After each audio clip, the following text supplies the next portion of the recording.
What's going on, guys? Dom The Commish here, and today we're going to be going through the post-free agency mock draft. So this is just going to be all 32 teams, one round, and we're just going to go, straight into it. Before we go, please leave a like and subscribe. Really does mean a lot. I'm trying to hit 20 subscribers, so let's see if we can get to it, and then we can get to 30, and then eventually we could become the biggest NFL YouTuber in the world. Hopefully, that's probably not going to happen, but I would appreciate it if it does. Yeah. I think let's get started. So we have, we're taking all these players. First position, I think this is pretty simple. It's going to be Cam Ward out of Miami. This is just, as clean cut as it gets. The Titans really have done everything they can. In parentheses, if you watched my last video, you know that I was not big on the Titans offseason. But what they didn't do is sign a veteran quarterback or like pretty much anybody to compete with Will Levis. And so I feel like that guy's just going to have to be Cam Ward just because, they need a quarterback. And they've been gearing up all offseason to take him. They got a supposed stud left tackle, spent $80 million. They're trying to prepare for Cam Ward. And I think this is a clear cut. He's the best quarterback on the board. Now with the second pick in the draft, this is where it gets a little bit iffy. There's three players that the Browns could realistically take here. And that is quarterback Shedeur Sanders, wide receiver / corner, I guess he's listed as corner, Travis Hunter, or edge Abdul Carter.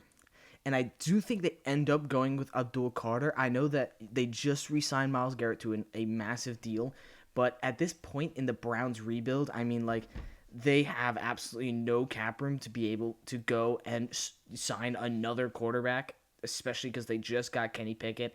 They just got they have just Deshaun Watson for another year, which is going to be hell for them. But overall, I think their philosophy going into this draft will be like best player available and strengthen their strength already and have probably the most lethal edge rusher combo the league has, one of the league's ever seen, because I bet Abdul Carter, I'm really high on him. He is a huge, huge addition to this Browns team if he goes here. And then the Giants, I know there's a lot of rumors of them signing a veteran quarterback like Russell Wilson or Aaron Rodgers, but as of right now, they haven't signed those guys, so there's only one person who this can be, and it's going to be Shedeur Sanders. I feel like he's been getting a little bit overhated. I don't hate Shedeur Sanders. He's got a really good accuracy. He's a bit mobile, but overall, I think that Shedeur Sanders, great prospect, and overall, he's a guy that you'd be fine having as your quarterback. The Giants shored up the offensive line. They re-signed Darius Slayton. They got two stud defensive backs. So hopefully Shedeur Sanders could be the last piece in this puzzle to make this team at least semi-watchable instead of being absolutely terrible every year except for against the Colts. The next player we're going to be taking is Travis Hunter. These first four picks, as of right now in the draft, I feel like are pretty surefire. Travis Hunter, apparently, as the Patriots have said, he's going to be a wide receiver if they go and take him, which makes sense. They don't really have that many people in that position. But I could even see Travis Hunter, playing primary wide receiver in some games and primary corner in some games. So, if they play a team who doesn't have the best wide receivers, and they could take advantage of him as a receiver, they'll play him at receiver. But if you're playing against, the LSU with the Vikings with, Justin Jefferson and Jordan Addison, you could be like, hey, Travis, let's go to corner. I feel like he could play both, but, it'll be game by game. So, Travis Hunter here at 4 could be the best player in this draft, two-way player. What else do you have to say about Travis Hunter? He's very good. Mason Graham is going to be the pick at 4 here. At 5. I've been picking Will Johnson a lot here, but the Jags shored up their secondary with they signed a corner in free agency. I don't exactly remember his name, but they signed a corner, and overall, he's a very, very good corner. And they'll be gearing up to take BPA here, and that's going to be Mason Graham. Shoring up that defensive tackle position with probably one of the most freak athletes in this draft. Las Vegas Raiders. A lot of people disagree with me on this because everyone says that it's going to be Genty at 10 to the Bears. Genty is going to the Raiders at 6, and I think that for people who say it's not obvious, I feel like it's a little bit like it is obvious. The Raiders are really shoring themselves up to take Ashton Genty. They signed Geno Smith. They didn't sign a running back in free agency. They didn't sign, or they didn't really get anyone else on defense. They still have Jacoby Myers, Brock Bowers. So what you need is a lethal run game to bring this offense together. They have a good offensive line too. I don't mind it. So I think Ashton Genty is the player right here at 6. At pick 7, I see a lot of people going Tedero McMillan for the Jets. I don't think that's what it's going to be, and I think it's going to be surefire an offensive tackle again, just because, once again, this is kind of a BPA pick. Will Campbell is an unbelievable right tackle, and putting him on the other side of Olu Fashanu, I mean, they don't have Tyron Smith or Morgan Moses, who were their 2 starting tackles last year. So replacing them with the young and promising Olu Fashanu and Will Campbell, I feel like, is a great pick. I know it's not the flashiest pick, but, the big thing is protect Justin Fields. Garrett Wilson is more than a competent receiver. I don't think that they're done adding to this receiver core in free agency. They could also take a couple guys later in the draft. I mean, there's a couple guys that I like receiver-wise, like Ayomanor, Bond, Higgins, Knoll, and now, because apparently the Chargers are being dropped, I'm actually going to start using Kyron Lacey in these drafts. I don't, as much as he scares me, I am going to use him a little now instead of absolutely, completely getting rid of him. So, yeah. Overall, that's the next player. The next player we're going to go with at 8 for the Carolina Panthers, we're going to go with an edge rusher here, defensively. Now, what's the big thing is, who are we going to take here? And I think that person is still going to be Mykel Williams going in the top 10. I mean, I really loved him in college. He's had great production. I still think that he's the second best edge rusher in this class, even though Shamar Stewart has the athleticism. James Pierce is close behind, but I still would rather take Mykel Williams than any of these guys. And honestly, the Panthers are in desperate need. They're in desperate need of a lot of things, but I think that most of all, they're in a desperate need for a edge rusher. They do not have a dominant edge presence since trading Brian Burns. And I feel like Mykel Williams could be that guy to slot in and take over that role. Now comes the New Orleans Saints. A lot of people had Tyler Warren mocked to them, but however, they just re-signed Juwan Johnson to a big deal. So I think that this is probably not going to be Tyler Warren. The other person it could be another offensive lineman, but they did just sign one. I think now overall it's going to be Will Johnson, just because they did lose both Paulson Adebo and Marshawn Lattimore in the span of this season. And their secondary is absolutely terrible, other than Tyrann Mathieu. I think he came back to this team. I'm pretty sure he re-signed with them. But yeah, Saints, dire need of secondary players, and I think that it's, that the Will Johnson is sitting there, and he could have easily been a top 5 player in this class had he been really fully healthy. But I think that he's still a easy number 1 corner. He's an unbelievable prospect, and yeah, I think that's what we're going to be doing here at corner. Chicago Bears, I see Membu, I see McMillan, Shamar Stewart, Tyler Warren, Kelvin Banks. There's a lot of guys you could be taking here, but it's a really tough decision because they have DJ Moore and Rome Odunze. I don't think they're going to go receiver again. I think they definitely could go edge. But that's the issue. A lot of people have Ashton Genty being mocked here. I don't think they're going to go with offensive tackle because they still have Darnell Wright and I forget who their left tackle is, but I don't think they're going to go tackle here because they've been surefiring the offensive line the entire offseason, so I think they're just going to pass on that here. Overall, I think that this is a prime spot to trade back because I feel like they'll be thinking that Genty's here, but in the event that he's not, I feel like this could be a prime spot to trade back. And overall, the real question is, who would be trading up? It's a tough, thing. I can see the Cardinals maybe trading up for maybe like Tedero McMillan, but no, they just got Marvin Harrison. This could be a spot to trade down. I think I'm just going to go with the best player that they could use at this position and go Jalen Walker. Another edge threat out of Georgia, linebacker. I feel like, the Chicago Bears could use a do-it-all kind of guy, a guy who can go on the defensive line and be a linebacker at the same time. It might be a little bit high for Jalen Walker, but because Ashton Genty isn't there, who's the consensus for the Chicago Bears right now, I think that Jalen Walker is the pick here. I definitely could see Membu as well, but overall, I think that Jalen Walker's, an elite talent in this class and is, a great fit for the Bears. Armand Membu is going to be the next pick here, offensive tackle out of San Fran. They're losing a lot of offensive line. They're losing a lot of players in general. They could use secondary help too. Like I could have gone safety or corner here. I guess safety they have Jair Brown and the Malik Mustafa, so maybe not. They don't need safety, but I could have gone secondary, maybe traded down. But overall, offensive line, sure up. Trent Williams is getting even older. They don't really have anyone else on that offensive line, so why not just grab one of the most freak athlete offensive tackles that you see? I mean, it worked how many years ago with Trent Williams? Maybe they can get another big offensive tackle.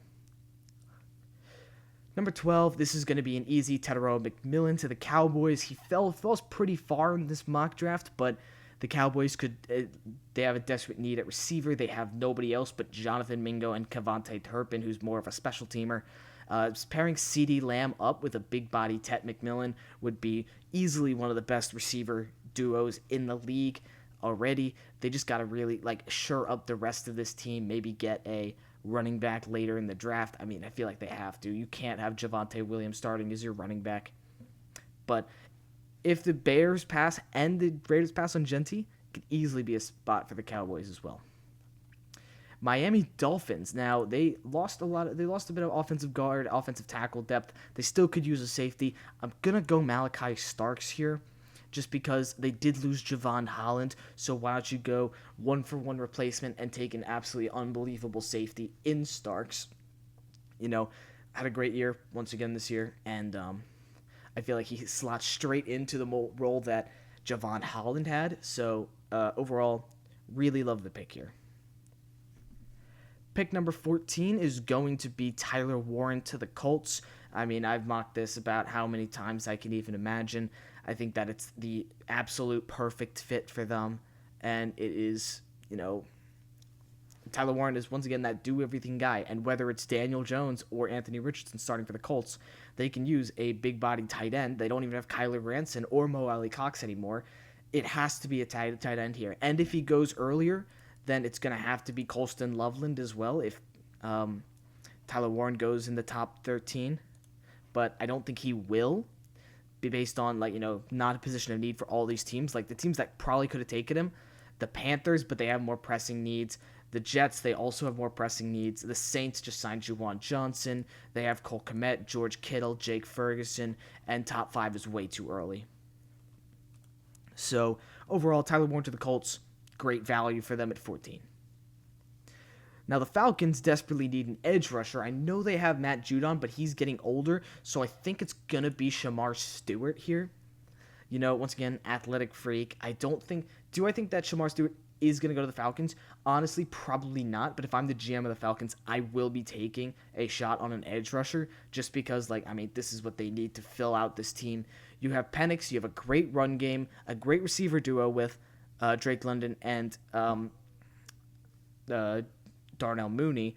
Kyle Pitts, while underwhelming, is still a good tight end, and offensive line pretty decent. Secondary with Jesse Bates and AJ Terrell is fine. Their biggest issue is in the edge position. They don't have someone who can consistently get pressure on the quarterback. And so that's what we're going to do. We're going to take Shamar Stewart right here. The next person we're going to be taking is another edge rusher, James Pierce Jr. for the Cardinals. Once again, I know they just signed Josh Sweat to a big deal, but overall, I'm not the most big on Josh Sweat. And if he doesn't work out, I feel like the Cardinals are going to want to have insurance, kind of like the Eagles did in a couple years when they drafted both Jordan Davis and Jalen Carter. They drafted both Cooper DeJean and Quinyon Mitchell. They're going to have a little bit of insurance just in case Josh Sweat doesn't work out, and maybe James Pierce Jr. does work out. And I know people have him mocked really far due to character issues. I feel like teams are going to start seeing through that. It's the exact reason why Jalen Carter fell, why Laramie Tunsil fell, and all these players are turning out elite because they had talent to go in the top 10 yet they fell super far because of character issues. I mean, it's kind of stupid, but what can you do? The next player we are going to take is the Cincinnati Bengals. Now, the Bengals desperately need help on defense. They don't really have anyone. Sam Hubbard retired, and I forget, they signed I think they signed a big defensive player. But overall, I think it's going to be BPDA, Best Player Defense Available, which that is easily Derek Harmon out of Oregon. One of their biggest needs on the team is D tackle. Getting a big run stopper. They definitely could use secondary help too. You still have Jade Barron, Javon Ravel, Nick Emenwari. I had Nick Emenwari going to the Bengals a lot, but overall, I think Derek Harmon just makes the most sense. And overall, he's one of the best D tackles in this class, not named Mason Graham, and in a class with a loaded D tackle core with Tyreek Williams, Walter Nolan, Kenneth Grant, D.L. Walkers, T.J. Sanders. All of these guys could have been first rounders in any other drafts if they were the best defensive tackle on the board, but since they aren't, and there's so many good D tackles above them, they fall a little bit further. But Derek Harmon is an absolute elite talent once again. Seahawks go Kelvin Banks. They desperately need help on the offensive line. You could go Tyler Booker as more of a guard, but I feel like the Seahawks could use help at tackle and at guard, and Kelvin Banks Jr. gives the chance to be good at tackle and be good at guard. And, it gives them a little bit of versatility just in case he doesn't work out at one of those positions, because the Seahawks really need every single offensive line to protect their new $100 million quarterback. If they don't protect Sam Darnold, he is going to struggle a lot, and it is going to be a rough season for them. The next player we're going to be taking is in the secondary for Tampa Bay Buccaneers, and it's between Jade Barron and Nick Emenwari. I think Nick Emenwari is the better talent at safety, but bigger position of need is corner, which is exactly why I'm going to go Jade Barron here. I see people mocking him as high as the top 12, top 13, and Jade Barron, he's a great talent out of Texas, great physicals. I don't think he's anywhere close to the level of Will Johnson and Travis Hunter as prospects, and I don't think he should be close to them, but he is still easily a first-round talent, and for a team that desperately needs some secondary help, they need to go defense this draft. I mean, with Baker Mayfield, Bucky Irving, and that receiver trio, they don't need anything else on offense. I mean, Tristan Wirfs is a great offensive lineman as well. They just need help on defense, So we're going to go Jade Barron here. Denver Broncos, they signed Evan Ingram as another receiving weapon. They have a ton of depth at the receiver position. I don't think they go there. They have the one thing that the Denver Broncos do not have is a good running back. They also could use a linebacker, but I don't think that they would prioritize it over. And this is where I'm going to go Omarion Hampton. I feel like he is good enough to have a first-round talent. It depends on how his pro day goes, but he is definitely good enough to be a first-round talent. Definitely good enough to start for the Denver Broncos immediately. They have no other good running backs. They have? Audric Estime and Jaleel McLaughlin? No. They need a solid number one guy, and Omarion Hampton is going to be that guy. Pittsburgh Steelers at 21 are going to take their future in quarterback Jackson Dart. They're one of the only teams this offseason that hasn't signed a starting quarterback. I honestly don't even know what quarterback they have on the roster. But in this draft, Jackson Dart falls very far just because after the Giants and Shedeur Sanders, nobody really needs another quarterback. I mean, May, Lawrence, Geno, Fields, Bryce Young, they could use a quarterback, but they don't have the money. And they have too many positions. Caleb, Brock, Dak, Tua, Anthony Richardson and Daniel Jones, Penix, Kyler, Burrow, Sam Darnold, Baker Mayfield, Bo Nix. No one's taking a quarterback besides maybe the Saints. And the Browns, obviously. So, Jackson Dart, he could be a guy for the Steelers that could start, or you can even grab a guy like Jameis Winston or Joe Flacco or someone else, maybe even Rodgers, to compete for the starting job with Dart, or just have Dart sit for a year, and when those veteran guys leave, then you start him. But overall, Jackson Dart could have the potential to go top 10, but the way that this offseason has already unfolded, I don't think he will be. LA Chargers, they need a lot of different things. I'm gonna go tight end in Colston Loveland here. They really you can always have another weapon for Justin Herbert, and also another blocker. I think the Chargers, especially the tight end position, is completely depleted. And as well, I don't like Colston Loveland that much at all, and I don't think he should be a first round talent. He is undoubtedly a good fit for the Chargers, and there's still a lot of guys on the board. You could take even Golden or another receiver, but overall, I think that Colston Loveland, great fit. And speaking of Matthew Golden, he's going to go right here to the Green Bay Packers. I think that they don't really like drafting round one wide receivers, but they see a guy like Matthew Golden fall to them at 23, and they're going to fall absolutely in love with him. And Jordan Love is going to get his number one receiver that he needs. And once again, he could be an alpha number one with Jaden Reed. I think the Packers team looks good, and they could get even better this year. Vikings, they needed help in the secondary, and Nick Emenwari falls to them at 24. I think this would be an absolutely unbelievable steal for the Vikings here. Really good help for rookie quarterback J.J. McCarthy, having a stud safety on the other side of the ball to hopefully make some big plays, athletic freak, and shoring up that secondary, which was one of the worst in the leagues last season. That's about it. Houston Texans, this team is weird. If you look at the team needs up here, offensive tackle, offensive guard, offensive center. So what do you go with?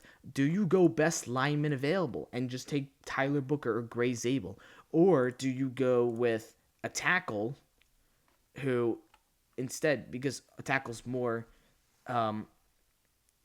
important than guard.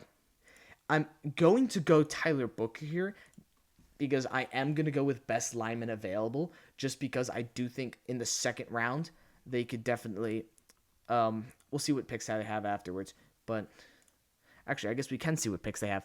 Texans random team, so they have 58, 79, 89. So if you look at the tackles down the board, I mean, you could maybe get Marcus Mabeau or Emory Jones, while at guard you can get, I guess, Tate Retledge, Dylan Fairchild, Jackson Slater, Garrett Dellinger. There's a lot of depth in this class, but I think that they're just going to go best offensive lineman available and take Tyler Booker.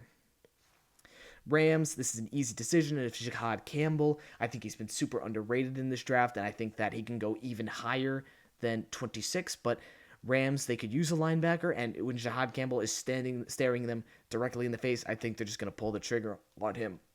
Once again, he's kind of like that do-everything kind of guy. He's really good in pass coverage, and, I love everything this guy can do.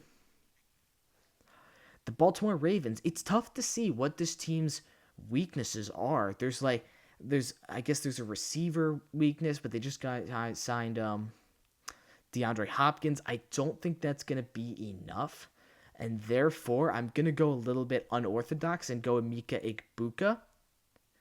They just signed DeAndre Hopkins. They have Zay Flowers already, but behind them is just a bunch of garbage. I think they could use another first-round receiver to shore up this core, and maybe Emeka Egbuka can learn from a really good player like DeAndre Hopkins, and also have that secondary role under Zay Flowers. Zay Flowers was not the most amazing receiver in the league this year. Yes, he made a Pro Bowl, but he really shouldn't have. He should have been an alternate at least. He shouldn't be a first ballot Pro Bowler this year, but overall, I think that the Ravens could definitely benefit from having another wide receiver. I think their defense and offense is good enough on their own, so it's kind of just like, who's the player that we could probably get the most out of? And in my opinion, that is Baltimore Ravens receiver Emeka Egbuka. Now the Lions, I think they desperately need some secondary help. There's a lot of different guys that you could take here. I guess Maxwell Hairston could even be a first rounder. It's going to be Siobhan Revell, just the best corner off the board. I know they took Terrion Arnold last year. It didn't work out the best for them so far, but I mean, they honestly should just keep trying, Uh, their defensive back group wasn't amazing this year, and I think they brought I know they brought somebody in. I don't remember who it was, but overall, I think that they could still use more depth in this corner room, and I think that that's exactly what they're going to do. Washington Commanders, they definitely could use an edge rusher. They could use another receiver, maybe some secondary help. But if I look here, the only secondary player that I would be taking right now is Maxwell Hairston, and I think that's a little bit too high. I could see them trading out of the first round, but I'm really not doing too many trades this week. They really went crazy on the offensive line this year, so I don't think it's going to be Josh Simmons. It very well could be Luther Burden III, but I'm going to go with Nick Scorton. I think that the Washington Commanders could just use another dominant edge rusher, and Nick Scorton is a dominant edge rusher, and I feel like he was projected a lot higher at the beginning of the season, but kind of got outshined by Shamar Stewart, who's on the same team. But don't make the mistake. Nick Scorton is still an absolutely elite player in this draft class. The next player we're going to be taking is Walter Nolan from Ole Miss to the Buffalo Bills. They need defensive help. They don't really have too many people in the secondary, but I think they're going to address that later in the draft. But Walter Nolan is the best defensive tackle still on the board, so I think I'm just going to go with Walter Nolan right here, and I think it's great. Next player we're going to go with is Josh Simmons to the Kansas City Chiefs. This Chiefs pretty much blew up their offensive line. I mean, they lost multiple guys, DJ Humphries and Joe Tooney. So they desperately need another offensive tackle. And when you have Josh Simmons right here, I think that, it's a great tackle. You could go Gray Zabel as well for that, offensive guard, offensive tackle. He could play pretty much anywhere in the line. But I think Josh Simmons is a better pure tackle, which is what the Chiefs desperately need, because Jawan Taylor is garbage, and everyone knows this. The only reason he's still in the league is because he's on the Chiefs and gets away with false starts pretty much every play. If he couldn't do that, then he would be pretty terrible. So they needed a good offensive tackle. The last pick, the Philadelphia Eagles, they're just going to go, honestly, best edge rusher on the board, and that's going to be Donovan Eziruaku. Doesn't play for the biggest school in the world, Boston College, but overall still very solid at the edge rusher position. And honestly, the Eagles just needed best edge rusher available. So overall, these are my picks. If I had to say my locks, I would say lock Cameron Ward to the Titans, lock Travis Hunter to the Patriots, and lock Mason Graham to the Jags. I think that those three picks are probably the most likely to happen. Also, Tyler Warren to the Colts, I do feel like can also happen, just because not everyone here is going to take a tight end besides maybe the Jets and Panthers. But overall, I think they have more pressing needs. But yeah, if once again you guys enjoy this video, please like and subscribe. Post free agency, I'll probably do another one of these once a lot of teams sign their quarterbacks, because if the Giants do end up signing Rodgers and or Russell Wilson, I feel like this draft can play out way differently, as well as if the Browns decide to take Shedeur Sanders and the Giants can't get a quarterback at 3, then besides Jackson Dart, which is probably not going to happen, once again, it'll be super interesting to see what happens. But yeah, I'll catch you guys in the next video.